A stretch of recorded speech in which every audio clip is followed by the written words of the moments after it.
বা আক্ষেপ নেই, একদিন হয়তো পাবো। এবং ও নিজেকে তো হিরো ভাবে না। নমস্কার, আমি সৌম্য। তো আজকে আমাদের সাথে রয়েছে হচ্ছে শুভদীপ দাস, যিনি মিরাক্কেল সিজন 2 থেকে তার কেরিয়ার স্টার্ট করেছিলেন এবং এই মুহূর্তে বাংলার 3টে হিট ছবির চিত্রনাট্যকার শুভদীপ দাসের সাথে আজকে অনেক কথা হবে। তো ভিডিওটা পুরোটা দেখুন, আর দেখে যদি ভালো লাগে তো চ্যানেলটা অবশ্যই সাবস্ক্রাইব করবেন। তো শুভদীপ দা, মিরাক্কেল সিজন 2তে তোমাকে দেখেছিলাম পারফর্ম করতে। তারপর তুমি খোকা 420-এর মতো রিমেক ছবি সোকল্ড, সেটার স্ক্রিপ্টও লিখেছো আবার এখন 2013 সালে। 2013 সালে। আচ্ছা, সবাইকে আগে দর্শকদের বলে দিই, নমস্কার, আমি শুভদীপ দাস।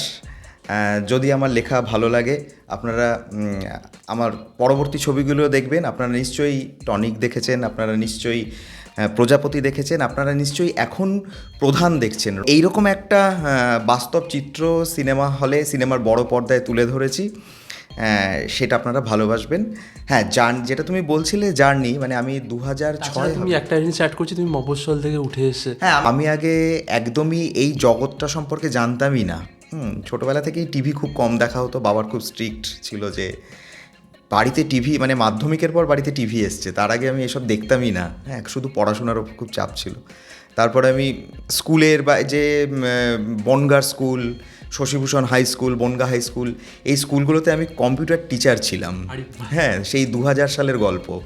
তখন আমার এই পড়াতে আর ভালো লাগতো না, মনে হতো যে আমি এমনি ছোটোবেলা থেকেই লেখালেখি করতাম আর কি, কবিতা লিখতাম, ছোটো ছোটো লেখা লিখতাম, লিটল ম্যাগাজিনে লিখতাম। তো আর আমার পড়াতে একদমই ভালো লাগতো না। খুব পপুলার টিচার ছিলাম, সবাই খুব স্যার স্যার শুভদীপ স্যার বলতো, কিন্তু আমি হুট করে একদিন চাকরি ছেড়ে দিই। এমএস ওয়ার্ড, পেন্ট, এগুলো খুব একটা তোমাকে না আমার একদমই ভালো লাগতো না। আর ছাত্রদের ভালো লাগতো ডেফিনেটলি, খুব ভালো সময় কাটাতাম আমি। তাছাড়া শুধুমাত্র কম্পিউটার পড়াতাম তাও নয়, যখন যেরকম স্যার আসতেন না, অন্য সাবজেক্টও মাঝে মধ্যে ঢুকে যেতাম আর কি। হ্যাঁ, তো আমার একদমই ভালো লাগতো না, একদিন চাকরিটা ছেড়ে দিই। ঠিক আছে, ঝুঁকি মনে হয় না এই যে মফস্বল থেকে একটা আনসার্টেন স্ক্রিপ্ট রাইটারদের অবস্থা তো আরও খারাপ, মানে হ্যাঁ একদমই তাই। এবং তখন আমি দেখি যে মিরাক্কেল সিজন 1 হচ্ছে, আর আমি না ছোটোবেলা থেকে খুব মজার ছেলে আর কি। আমি খুব কম কথা বলি, প্রথমেই বলে দিই, খুব কম কথা বলি, লোকজনের সাথে কথা যেচে বলি না। তো হঠাৎ একদিন বাড়িতে বসে দেখছি যে মিরাক্কেল হচ্ছে। হ্যাঁ, তো তখন আমার চাকরি ছেড়ে দেওয়া হয়েছে। তো আমার ভাইয়ের তখন বিয়ে হয়ে গেছিলো, আমার হয়নি। তো ভাইয়ের বউ বললো যে দাদা ভাই এত ভালো কথা বলো, এত মজা করো সারাক্ষণ, তা তুমি মিরাক্কেলের অডিশানে দাও। তো আমি অডিশানে যাই, গিয়ে বলে যোগ বলো। আমি বলছি আমি তো যোগ বলতে পারি না, আমি মজা করতে পারি, কিছু কথা আপনার সাথে শেয়ার করতে পারি। তো বলে হ্যাঁ তাই বলো। তো এরকম বেশ কিছু কথা বলি, ওরা আমাকে সিলেক্ট করার পর বলে যে অ্যাজ এ স্ক্রিপ্ট রাইটার তুমি জয়েন করো, তোমাকে পারফর্ম করতে হবে না। আমি বলছি এত কষ্ট করে আমি এলাম, দুবার টিভিতে মুখ দেখাবো না? তো তারপর সেটা একদম লাস্ট মেম্বার হয়ে আমাকে ওরা সুযোগ দেয়, মানে 25-24 জনকে নেওয়া হবে জি বাংলার কাছে আমি বরাবরই কৃতজ্ঞ। 25 নম্বর ক্যান্ডিডেট হিসাবে মিরাক্কেল আমাকে চান্স দেওয়া হয় যে এ তো 2টো এপিসোড করে আউট হয়ে যাবে, তারপরে স্ক্রিপ্ট টিমে ঢুকিয়ে নেওয়া যাবে। তো সেইখান থেকে আমার জার্নি, এবং জানি না এটা কী করে হয়েছে, আমি খুব লাজুক ছেলে, আমি ভিড় পছন্দ করি না, কিন্তু ক্যামেরার সামনে যাওয়ার পর আমার আর চারদিকটা অন্ধকার লাগতো। তারপর আমি কী করে আমি পারফর্ম করে যেতাম আমি জানি না। সেখান থেকে আমি সেকেন্ড রানার আপ হই। সেইখান থেকে আমাকে রাজ চক্রবর্তীর টিম বলে যে, রাজদার সাথে খুবই অনেক বছর কাজ করেছি, রাজদা আমাকে বলে যে তুই আমার টিমে স্ক্রিপ্ট কর। তখন রাজদা সিনেমা করতো না, তখন রাজদা নন ফিকশনগুলো করতো, dance Bangla dance season 1 season 2, তারপর স্টার জলসার যে আই লাভ ইউ, এগুলো চিরদিনই তুমি যে আমার আসেনি, তখনও আসেনি। তো আই লাভ ইউ, সমস্ত যে এনজয় খুব পপুলার, সেগুলো সব স্ক্রিপ্ট আমি করতাম আর কি। ঠিক আছে, এই ডুয়েট কমিডির বা সায়নদা, দীপাংশুদা, হ্যাঁ সবচেয়ে ওরা ছিল এনজয় গুরুতে। হ্যাঁ, তখন কাঞ্চন, রুদ্র, এইসব এরা সব ছিল আর কি। জমাটি শো ছিল, এবং খুব মজা করে আমরা কাজ করতাম, এবং স্ক্রিপ্টগুলো অর্ধেক রিজেক্ট হতো, আবার ট্রাই করতাম, কারণ আমি যে ধরনের লেখা লিখতাম একটু ডাবল মিনিং থাকতো। এবার অনেক আর্টিস্ট করতে চাইতো না সেগুলো। আজকে তো ওই সময় অনেক বেশি ডাবল মিনিং তখন, আর আমি ডাবল মিনিং শুরু করেছি তো প্রথম আমি। হ্যাঁ, কিন্তু আমার একটা কী ছিল, আমি ডাবল মিনিংয়ে বলছি, স্ক্রিপ্ট করছি, কিন্তু একটা লেভেল ছিল, তার নিচে আমি নামতাম না। এখন আমি নতুন, বলছি শুভদীপ স্ক্রিপ্ট লিখবে, ও যা যেরকম পারফর্ম করো ও স্ক্রিপ্ট আমি করবো না, অনেক আর্টিস্ট বলেছে তারাই এখন কিন্তু শুভদীপের স্ক্রিপ্টে ছবিতে অভিনয় করতে চায়, আমি নাম নিচ্ছি না। আমি কখনোই বলি না যে আমি এটা লিখেছি, এবং আমি খুবই ডাউন টু আর্থ, আমি সবার সাথে মিশি, সবার থেকে নিই কোন জিনিসটা দরকার, বেস্ট জিনিসটা নিই, বাদ বাকিটা ফেলে দিই, তারপর সেটাকে আমি সুন্দর করে গুছিয়ে লিখি। যাই হোক, সেখান থেকে আমার স্ক্রিপ্ট করা শুরু, তারপর প্রচুর নন ফিকশান করেছি, ইভেন এক বছর আমি বাংলাদেশেও চলে যাই, ওখানে একটা বড় রিয়েলিটি শোর অ্যাসোসিয়েট ডিরেকশান দিই। এবার স্ক্রিপ্ট করতে করতে আমার ডিরেকশানে আসা আর কি। তারপর আমি জি বাংলার একদম 2015 সালে অভিজিৎদার সাথে আমার পরিচয় হয়। 15 সাল থেকে জি বাংলার সাথে জড়িত, এবং অভিজিৎ দাই আমাকে সুযোগ দেয় ডিরেকশান দেওয়ার। আমি বর্তমানে দিদি নাম্বার ওয়ানের পর্ব পরিচালক, সাথে অভিজিৎদার সব ছবির সিনেমা আমি লিখি। আগামী ছবিটার স্ক্রিপ্ট তো তুমি লিখছো, খবর পেয়ে গেছি। আগামী ছবির স্ক্রিপ্ট আমি লিখছি কি না এখনও ঠিক নেই, কারণ প্রত্যেকের তো একটা জায়গা থাকে। মানে ধরো আমি লিখছি, আমি এরকমভাবে কাজ করি না যে মেশিনের মতো। দেখবে বছরে আমি একটাই ছবি করি, অভিজিৎদার ছবি করি, অতনুদার ছবি করি, অন্যখান থেকে অনেক অফার এলো, আমি সেটা করি না। কারণ আমি কারণটা কি? এটার কারণটা হচ্ছে কি জানো তো, মানে আমি তো মেশিন নয়, আমি না খুব মানে আমি 24 ঘন্টা কাজ করি জি বাংলাতে। আমি জানে সবাই আমি প্রচণ্ড কাজ পাগল একটা মানুষ।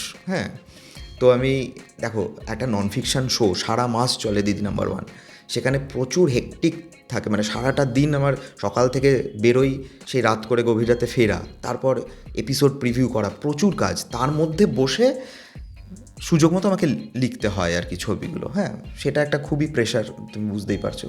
তোমার কখনো মনে হয়নি যে নন ফিকশন ছেড়ে তুমি এত 3টে হিট ছবি দিয়েছো, তো সেখানে এই চিত্রহাটটাও লিখে যায়? এটা খুব বাস্তব চিত্র, সেটা পুরোটা ইন্ডাস্ট্রির বাস্তব চিত্র। একটা স্ক্রিপ্ট রাইটারের মানে একটা বিতর্কিত কথা বলি, কারণ আমি আবার মাঝে মধ্যে বিতর্ক ভালোবাসি। সেটা হচ্ছে ইন্ডাস্ট্রিতে স্ক্রিপ্ট রাইটারদের মানও নেই, মানিও নেই। সুতরাং শুধু ছবি লিখে সার্ভাইভ করাটা খুব সার্ভাইভ। সেখানে টেলিভিশনে আমার যে জায়গাটা, এবং টেলিভিশন আমি জীবনে ছাড়তে পারবো না, কারণ এটাই আমার প্রথম প্যাশন, এবং এখান থেকেই আমার প্রচুর শেখা। ইকুয়ালি একটা কন্ট্রিবিউশন রয়েছে, মানে আজ যদি তুমি ওটা না লিখতে তাহলে তো এই ছবিগুলো হতো না। একদমই তাই, ডেফিনেটলি কন্ট্রিবিউশন থাকে, কিন্তু তার মানে এই নয় যে চিত্রনাট্যকারই প্রধান হচ্ছে যারা অ্যাক্টার, কারণ মানুষ তারা সেলেবেল, তাদের বিক্রি হয়, তারা বিক্রি হয়। হ্যাঁ, সুতরাং এটা এটা এটা ঘটনা যে তাদের দেখেই ছবি চলবে, কিন্তু চিত্রনাট্য ডেফিনেটলি একটা টাইমে তো ধরো মানে বলিউডে যদি দেখি সেলিম জাভেদ হোক, আমাদের এনকে সলিল, মানে এদেরও তো একটা চিত্রনাট্যকার হিসেবে একটা দাপট ছিল, তারাও তো একটা সেলেবেল হয়েছে। হ্যাঁ, বলিউডের সাথে টলিউডের তুলনা করো না। এখানে আমরা এখনও সত্যি কথা বলতে এখনও হ্যাঁ পদ্মনাভ দাশগুপ্ত একদিনে তৈরি হয়নি। তার মাঝখানে তুমি পদ্মনাভদার নামটা তুলে, পদ্মদা আমাকে ফার্স্ট অফার দেয় যে তুই কি আমার সাথে লিখবি। আমি ফার্স্ট জি বাংলা সারেগামা একটা বাচ্চাদের শো হতো, সেইটা পদ্মদার সাথে আমি স্ক্রিপ্ট করতাম। পদ্মদার সাথেও আমার খুব ভালো সম্পর্ক আছে, কিন্তু এটাও ঠিক পদ্মদা একদিনে পদ্মদা হয়নি।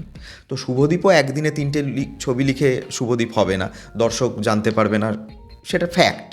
তোমাদের 3টে যে ছবি ছিল, টনিক, প্রজাপতি, আর এটা হচ্ছে 3 নম্বর ছবি। তো এই 3টে ছবিতে যদি দেখি যে মূল যে স্ট্রাকচারটা, সেখানে কিন্তু দেব মেন হিরো নয়, দেব কিন্তু প্রত্যেকবার এসে একজন বয়স্ক মানুষকে জিতিয়ে দিচ্ছে। তো তোমরা এটাতেও কি সেম ওই জিনিসটা মাথায় ছিল, যেটা আমাদের একটা হিট ফর্মুলা? যখন ছবি বসি, আমরা যখন সবাই মিলে একসাথে বসি, তখন আমরা, দেব তো ভীষণ ডাউন টু আর্থ একটা ছেলে, ভীষণ ভালো মানুষ একটা ছেলে। দেব সেই এখন না কনসেপ্ট চেঞ্জ হয়ে গেছে, আমি হিরো বলে কিছু না, হিরো হচ্ছে কন্টেন্ট, মানে কোনো হিরোইন যাওয়া না, মানে ওরকমভাবে তো আসছে, মানে পাঠান। হ্যাঁ, সেটা একটা আলাদা জনার। আমাদের মানে ধারাটা কিন্তু তুমি দেখো 2009-10 যেরকমভাবে ছবি হতো, এখন সেই রকম ধরনের ছবি হয় না। সময় পাল্টেছে, মানুষ কি চাইছে সেই অনুযায়ী আমাদের ভাবতে হয় আর কি। সেইভাবেই আমরা কাজটা এগোই, এবং আমরা যে টিমটা কাজ করি একসাথে দিনের পর দিন, বছরের পর বছর, সারা বছর ওইটা নিয়েই ভাবি, এবং মানুষ কি চাইছে সেটা বুঝি, যে পরিবর্তন কীভাবে হয়েছে তাদের, মানে মানুষের মনও তো পরিবর্তন হয়েছে। দেবও চায় না এখন উড়ে এসে একটা গুলি ছুড়ে দিল হিরোর মতো, কিন্তু হিরোইজম থাকবে। হিরোইজমটা কি? হিরোইজমটা হচ্ছে গল্প যেটা চাইছে সেই অনুযায়ী। এরা তো অভিনেতা, এরা তো কেউ হিরো নয়, কেউ হিরোইন নয়, এরা হচ্ছে দারুণ অভিনেতা। সুতরাং গল্প যেটা ডিম্যান্ড করছে সেটা তারা সার্ভ করে। সেই অনুযায়ী দেখো, মানে আমরা মানে আমাদের চারপাশে এখন যেইগুলো সমস্যা, আমরা আগে একান্নবর্তী পরিবার ছিল, এখন আমরা খুব একা একা বাঁচতে শিখে গেছি। আমাদের বাবা মা, আমরা সারাদিন কাজ করি, আমার কথাই বলছি, আমরা সারাদিন কাজ করি, কটা কথা আমি মায়ের সাথে এসে বলার সুযোগ পাই বা বোঝার চেষ্টা করি মা কী চাইছে। তো এটা তো আমাদের কষ্টের জায়গা, সেটাই তুলে ধরা। তারপর এই যে প্রধান, আমরা যা চারপাশে দেখছি সেইটা তো আমাদের ভালো থাকতে দিচ্ছে না। তো আমরা কিভাবে ভালো থাকবো সেইটাই ছবিটা তুলে ধরা। দুর্নীতি নিয়ে একটা ছবি, সামনে লোকসভা নির্বাচন, তার আগে শাহরুখ দেখো, খানের এটার জওয়ান, সাথে- এগুলো কি ইনফ্লুয়েন্স করেছে? না না না, এটার সাথে রাজনীতির কোনো সম্পর্ক নেই। তুমি যদি ছবিটা ভালো করে দেখো, কোনো রাজনৈতিক দলকে ছোট করা নেই, কোনো মানুষকে ঠুকে কথা বলা নেই। সিস্টেমটার যা যা মানে গলদ আছে সেইগুলোকে তুলে ধরা, যাতে সাধারণ মানুষ, দেখো রাজনীতি যারা করে তাদের মধ্যে কিছু ভালো মানুষও আছে, খারাপ মানুষও আছে। এই যে যারা প্রধান, যে পুলিশ, আমি দেখলাম যে দীপক প্রধান, পুলিশের, আমরা পেপারে দেখি পুলিশের মধ্যেও অনেক গলত রয়েছে, আবার অনেক ভালো পুলিশও রয়েছে। তো আমাদের কাজটা কি, এই ছবিটা যখন ভেবেছি আমাদের কাজটা কি, এমন কাউকে দিয়ে গল্পটাকে তৈরি করে মানুষের সামনে তুলে ধরা যে মানুষের বিবেক জাগ্রত হয়। যে আমরাই, দেখো প্রথম কথা হচ্ছে আমি যদি ঠিক থাকি তাহলে সমাজ ঠিক থাকবে। সুতরাং রাজনীতির ঊর্ধ্বে গিয়ে মানুষকে আগে ভালো হতে হবে, তারপর নেতাকে তুমি দোষ দাও, তার আগে তুমি দেখো আয়নার সামনে দাঁড়িয়ে আমি ঠিক কিনা। সরকারি তো বলে দেয় না যে তুমি এটা চুরি করো, কে চুরিটা করে, কে দুর্নীতিটা করে, একটা ইন্ডিভিজুয়াল মানুষ করে। সিস্টেম তখনই ঠিক থাকে যে সিস্টেমের মধ্যে থাকা মানুষগুলো ঠিক থাকে। টনিক আর প্রজাপতির সময় একটা বৃহৎ অংশে মানুষের একটা অবজেকশন ছিল যে এটা একটা ফ্যামিলি ড্রামা। আমারও মনে হয়েছে একটা ফ্যামিলি ড্রামা বারবার রিপিট করা হচ্ছে। তো সেই কারণেই কি এখানে কি ওইটাকে একটা সেটার জন্য না, দেখো আমরা যখন টনিক আর প্রজাপতি নিয়ে যে গল্পটা ভাবা হয়েছিল, সেইখানে পারিবারিক যে সমস্যাগুলো আমাদের প্রত্যেক দিন আমাদের কাঁদায়, হাসায়, ভাবায়, সেইগুলো দেখেছি। কিন্তু শুধু পরিবার নিয়ে তো জীবন কাটবে না, পরিবারের থেকেও একটা বৃহত্তর জায়গা রয়েছে যেটা হচ্ছে সমাজ। তো সমাজেও তো এরকম যে বিষয়বস্তু আছে যেগুলো আমাদের ভাবায়, কাঁদায়, কখনো হাসায়। তো সেই ভাবনা থেকেই একটা বৃহত্তর স্বার্থে এই ছবিটার ভাবনাটা আসা। দেব হচ্ছে এত ভালো অবজারভার এবং এত ভালো মানুষ, এবং ও এত ডাউন টু আর্থ, এবং ও নিজেকে তো হিরো ভাবে না। প্রথম কথা, ও নিজেই নিজেকে হিরো ভাবে না, ও গল্পের একটা চরিত্র ভাবে, এবং ও কখনোই চায় না। এবং এরকম হয়েছে, আমি তোমাকে বলছি একটা সিচুয়েশান স্ক্রিপ্টে, এটা দেব হলে হলে সিটি পড়বে। দেব বলছে যে না, আমি এটা করবো না, আমি অনেক করেছি, এবার আমার সাথে যে চরিত্রগুলো আছে তাদেরও এগোনো দরকার, তাদেরও একটা স্টেপ এগোনো দরকার। সেই জায়গা থেকে দেব বলছে তুমি এঁকে দাও এটা। তার মানে কি, দেব ভাবে যে আমি আসল নই, আসল হচ্ছে গল্প, আসল হচ্ছে ছবি, ছবি যদি ভালো হয় সবার ভালো হবে। খোকা 420-এর কথা আসি, মানে স্কুল লাইফে পড়তাম তখন গভীর জলের ফিস, পাবলিক তাই নাম দিয়েছে খোকা 420। তো সেই ছবিতে তুমি তো দেবের সাথে কাজ করেছো, তো তারপর টানা 3টে ছবি করলে, অনেকটা বছরের একটা অনেকটা গ্যাপ। বছর। তার কারণ হচ্ছে 2013 সালে আমি তখন নন ফিকশান করতাম, তখন আস্তে আস্তে ডিরেকশানের দিকে যাচ্ছি, স্ক্রিপ্ট করি প্লাস ছোটো ছোটো শোগুলোর অ্যাসোসিয়েট ডিরেক্টর, কখনো ইন্ডিভিজুয়াল ডিরেক্টর হিসেবে কাজ করছি। সেই সময় খোকা 420 লেখার অফার আসে। তো আমি খোকা 420 দেবের সাথে প্রথম মিট, ওইখানেই আমার প্রথম মিট। তো দেব আমার লেখা দেবের খুব পছন্দ হয়, সেটা দেব নিজেও জানে, এখনও বলে পছন্দ হয়। আমি তখন তারপর লেখার পর রিলিজের আগে আমি বাংলাদেশ চলে যাই, কারণ ওখানে বাংলাদেশি আইডল বলে একটা প্রজেক্ট ছিল, সেটার আমি অ্যাসোসিয়েট ডিরেক্টর ছিলাম। তো 1 বছর আমি বাংলাদেশে থাকি। মাঝখানে এসে রিলিজের দিন, প্রিয়াতেই মনে আছে রিলিজ হয়েছিল, দেবের সাথে 2-4টে প্রিমিয়ার হয়েছিল, দেবের সাথে 2-4টে কথা হয়, এবং দেব আমাকে বাংলাদেশে চলে যাওয়ার পর দেব আমাকে একবার ফোনও করেছিল যে শুভদীপ, খুব ভালো হয়েছে ছবিটা, খুব ভালো চলছে, ইন ফিউচার তোমার সাথে কাজ করার ইচ্ছে রয়েছে। দেখো, আমাদের সবার কাজ করার ইচ্ছেই থাকে, কিন্তু সময়েরটা সময় হয়। তারপর আমি যেহেতু 1 বছর ওখানে চলে গেছিলাম, তো এইখান থেকে আমি পুরোটাই ডিটাচ হয়ে যাই আর কি। তো নানা রকম অফার এলেও আমি আর পেরে উঠিনি। 1.5 বছর পর ব্যাক করি, আস্তে আস্তে কাজ করা, আবার নতুন করে, এটা আবার নতুন লড়াই আর কি। যে তখন আমার ধরো 5-6 মাস কাজই ছিল না, হ্যাঁ, এত আমি নন ফিকশন করতাম, সেইখানে সবাইকে আমি না বলে দিতাম, কাজ ছিল না 5-6 মাস, তখন আমার বাচ্চা 3.5 বছরের। সেটাও একটা বিরাট স্ট্রাগল। সারাদিন ভাবতাম যে কি হবে। আজকে আমার ওই ওই চিন্তা থেকেই মনে হয় চুলগুলো অনেক কমে গেছে, আরও আগে অনেক চুল ছিল। হ্যাঁ, ওই 7 মাসের চিন্তাতেই শরীর খারাপ হয়, অনেক কিছু হয়। তারপর একটা টাইমে ভাবলাম যে টেনশন বা চিন্তা করে কিছু হয় না, যেটা হবে হবে। আমি এখনও দেবকে বলি, মনে আছে তুমি বলেছিলে যে শুভদীপ তোমার সাথে কিন্তু ইন ফিউচার কাজ করতে চাই, তো এইভাবেই বৃত্তটা কমপ্লিট হয়েছে এত বছর পর, প্রায় 10 বছর পর। তুমি দেবকে তখন কিভাবে দেখলে? মানে তখন তো দেব একদম মূল ধারার যে মশালা ফিল্ম সেইগুলো করছে। এবং সেটা সত্যিই তো, তুমি জানো সেই সময় বেশিরভাগ সাউথের কপি ছবি হতো, তো আমার কাছে একটা জিনিসই মেটেরিয়াল আসতো। তোমাদের কি সিডি থেকে লিখতে হতো? হ্যাঁ, মানে সত্যি কথা এটাই হতো। মানে এবার আমি কি করতাম, আমি তো আর পুরোটা কপি করতে চাই না। আমি কি করতাম, তার মধ্যে বাঙালিয়া নামের সাথে আমার ডায়লগগুলো এই জন্যই একটু ডিফারেন্ট করার চেষ্টা করি। আমি কেন কপি করব? আমি তো সাউথে যে ধরনের মানসিকতার লোকজন বা সেইখানকার যে সমাজ, বাঙালিরা তো একটু অন্যরকম, একটু সফট। তো আমি আমার মতো করে ডায়লগ লিখব। আমি স্বাধীনতা পেয়েছিলাম, কাজটা খুবই ভালো হয়েছিল, তুমি জানো এমনিতেই প্রায় 9.5 কোটি টাকার বিজনেস দিয়েছিল সেই সময়, হিট ছবি। মানে এখনও যদি 5-7টা ছবির মধ্যে বলা হয় তো মানে খোকা 420 তার মধ্যে আছে। মানে দেবকে আমি এত ভালোবাসি, দেবও আমাকে প্রচণ্ড ভালোবাসে। দেব হচ্ছে প্রচণ্ড বুদ্ধিমান একটা ছেলে, ও সিনেমা বোঝে, ও পুরোটা ওর অসম্ভব ভালো জ্ঞান, ও এত সুন্দরভাবে এক একটা জিনিসকে বোঝায় বা স্ক্রিপ্টে ইনকর্পোরেট করে, বলে শুভদীপ এইটা করলে মনে হয় তোর ভালো হবে, ছবিটার ভালো হবে আরও। আমি না ও যখন এগুলো বলে আমি হাঁ করে শুনি যে একটা মানুষ, দেখো প্রত্যেকেরই তো স্বপ্নের হিরো। আমি যখন ছোটোবেলায় আমি যখন কাজ শুরু করিনি, আরে বাবা দেব, ঠিক আছে, তার সাথে আমি এখন কাজ করছি আর কি। তো আমি না মন্ত্রমুগ্ধ হয়ে দেখতাম। এখন অবশ্য পুরো মানে দেব কাঁধে হাত রাখা, আমিও দেবের কাঁধে হাত রাখার সুযোগ পেয়ে গেছি। মানে কাজ করতে করতে হয় না, বন্ধুত্ব তৈরি হয়ে গেছে। আগে তো সেটা ছিল না, এখন বন্ধু মানে ফ্যামিলির একজন হয়ে গেছে। আগে তো এটা ছিল না, আগে বাবা দেব মানে একটু ভয় ভয় পেতাম 2013 সালে, মানে একদম ভয়। এখন না, এখন খুব পরিবারের মতো আমরা। যখন আমি টনিকের সময় এলাম, আমি দেখলাম পুরো মানুষটা চেঞ্জ হয়ে গেছে, অনেক ম্যাচিওর্ড একটা দেব। এটা আমার ভীষণ ভালো লেগেছে এবং দেবকে আমি প্রচণ্ড ভালোবাসি, প্রচণ্ড শ্রদ্ধাও করি। বন্ধু হিসাবেও অসাধারণ, মানে কালিগ হিসাবেও অসাধারণ, মানে তুলনা হয় না। আর মানুষ হিসাবে বললামই না, মানুষ হিসাবে এরকম মানুষ আমি খুব কম দেখেছি। আর আরেকটা জিনিস, সেটা হচ্ছে দীর্ঘদিন ধরে বহুবার একটা কথা উঠছে যে বাংলায় সেইভাবে মাসালা ফিল্ম হয় না, মানে যেটা সর্বসাধারণের ছবি। আমি আসছি, তো আমি একটা জিনিস ভেবে দেখলাম যে সত্যি কি মানে টনিক প্রজাপতি তো একটা ছিল, মানে একটা ফ্যামিলি ড্রামা, আবার অনেকে মজা করে বলেছে সিরিয়াল হচ্ছে, সেটা আমি অন্য প্রসঙ্গে যাচ্ছি না।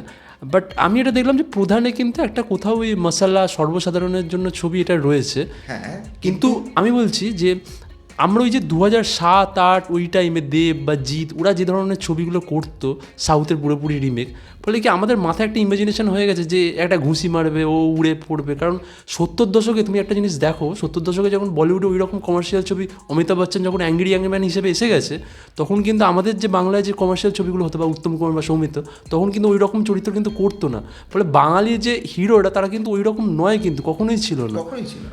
এটাই আমি তোমাকে বলছি যে হয় না, বাঙালিরা কিন্তু একদমই অন্য, মানে সারা ভারতবর্ষ তো একটা বিভিন্ন জাতির বিভিন্ন ধর্মের মানুষের সহাবস্থান।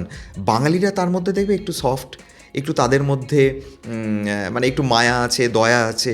আজকে তুমি বলো, তবে এটাও ঠিক বাঙালিদের মধ্যে আবার এখন রিসেন্ট দুটো সত্তা কাজ করে। আজকে দেবী মনে হয় বলছিল যে অ্যানিমাল দেখতে যায়, হ্যাঁ দেব বলেছে না, একদম কারেক্ট কথা বলছে। আজকে আমি পুষ্পা দেখছি, পুষ্পা দেখতে হল ভরিয়ে দিচ্ছি, তাহলে সেরকম যদি ছবি বানাই, তাহলে মানুষ কেন, লোকে সেই ভালোবেসে কেন যাবে না? একদম কারেক্ট কথা দেব বলেছে। আবার অন্য আরেকটা কথা আমি বলি যে মানুষের টেস্ট তো আস্তে আস্তে চেঞ্জ হয়ে যাচ্ছে। আমরা না সমস্ত জিনিস রিয়েলিস্টিক জিনিস পছন্দ করি।